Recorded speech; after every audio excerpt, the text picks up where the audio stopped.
Nina was 35, a single mom raising her 10-year-old son Eli in a modest neighborhood in Chicago.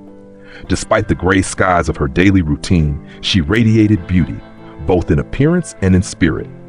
A soft-spoken woman with deep brown eyes and a graceful presence, she worked as a nurse on the night shift and drove an old Volvo station wagon that coughed every time she started it.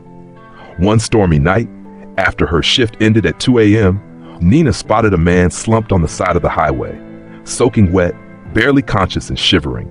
Cars passed by, ignoring him, but Nina didn't. She pulled over, covered him with her jacket, and drove him straight to the ER, staying until he was stabilized. He had no ID, no phone, just a worn bracelet with initials AR. She signed the paperwork as his emergency contact, just to make sure he wouldn't be left alone. But the next day he disappeared without a word.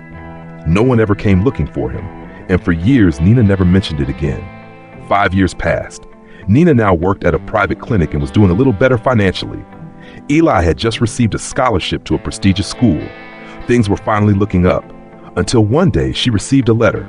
It was handwritten, no return address. 5 years ago, you saved a life. That man was me. What you didn't know is, I wasn't just any man. I had walked away from $1 billion company after losing my wife and daughter. That night, I had given up on life. But you pulled me back.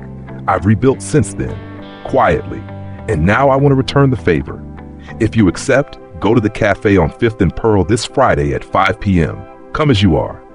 Nina was stunned. Against her instincts, she went. There at the back of the cafe sat a sharply dressed man in his 40s. Clean-cut, confident, but those eyes. She remembered those eyes.